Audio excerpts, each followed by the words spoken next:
Hi, welcome back to our story. Today's story is the king of underrated teams, Djurgardens.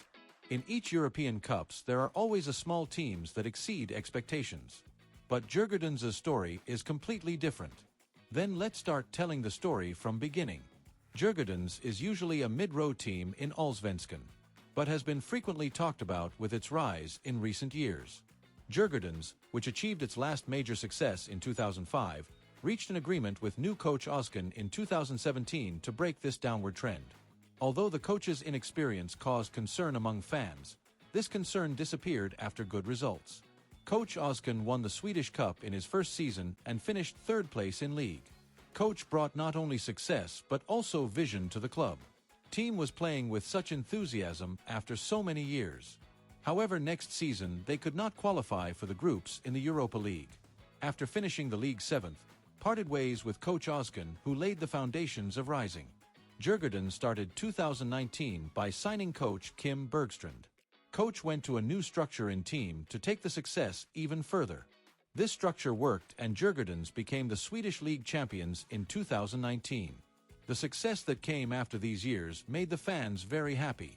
But even if they were champions, they couldn't qualify Europa League groups once again. Their failures in European leagues were overshadowing their success in the league. Coach promised that this problem would be solved. Even so, they finished the league in 4th place in next season. This was not enough to qualify for the European Cups. The season after, Djurgardens finished the league 2nd place. Then in Conference League they eliminated Rijeka, Sepsi, and APOL respectively. Thus they managed to qualify for the Conference League groups. This was their first major international success since winning the Intertoto Cup in 1977. Despite a very difficult draw, Djurgardens finished the group undefeated as leader. But they were eliminated by Lech Poznan in the last 16 round. Even if they couldn't go any further, the coach had already won everyone's appreciation. After one season of not being able to go to Europe, coach finished next season in 4th place and qualified Conference League. After beating Progrès, Ilves and Maribor, Djurgardens qualified the league phase. They were going to make a miraculous story here. Djurgardens will play 6 matches in renewed tournament format. First match was against Lask Linz. Match started with Lask Linz priority. After some dangerous attacks, they scored a goal in minute 26 with Berisha. There were no goals rest of the first half. Second half started with a surprise goal from Lask Linz and difference increased 2. Djurgardens reduced the gap to 1 with Flyger 8 minutes later. Match was in full swing. Djurgardens equalized in the 65th minute with Nen's goal.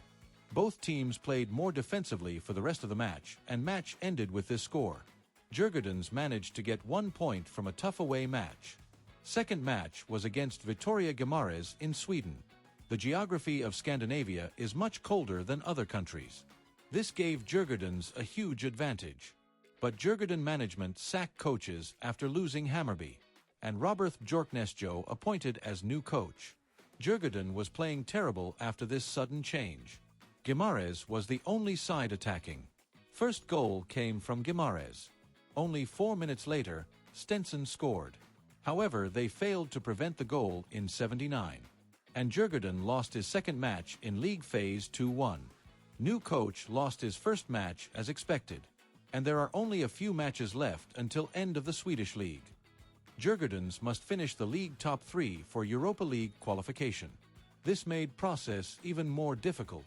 In first league match, Djurgardens beat Västerås but lost against Halmstad in second match. Then they were to play away to Panathinaikos in third Conference League match.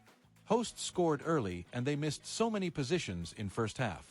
Second half started with pace and this time Djurgardens scored early. After scoring one more goal with Hummet in minute 72 and playing defensive for the rest of the match, Djurgården got their first Conference League win. Then although they beat Norrköping in the last game of the league, they couldn't qualify to European Cups.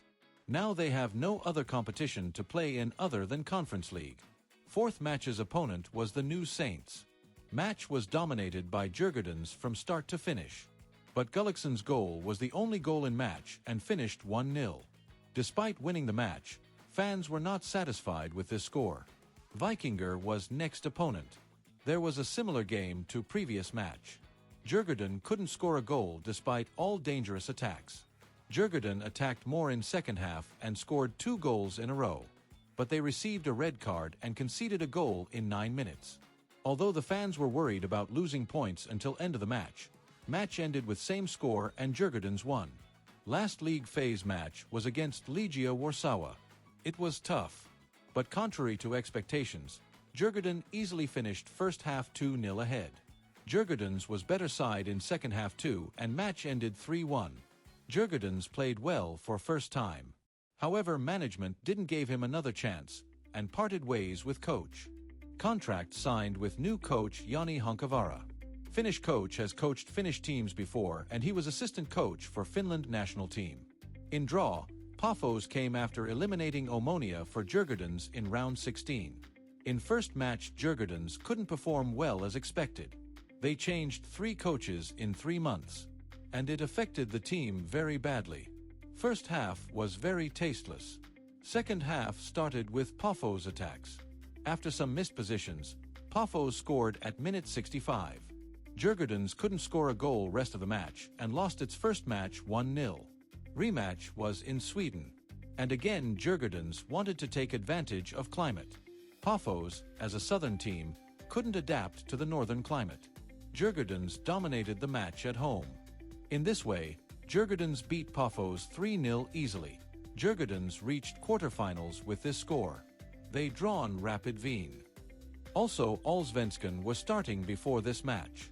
Djurgardens started the league losing Sweden Derby against Malmö. In first match against Rapid Wien, Djurgarden made a lot of mistake, but Rapid Wien couldn't evaluate. Both teams were finding positions.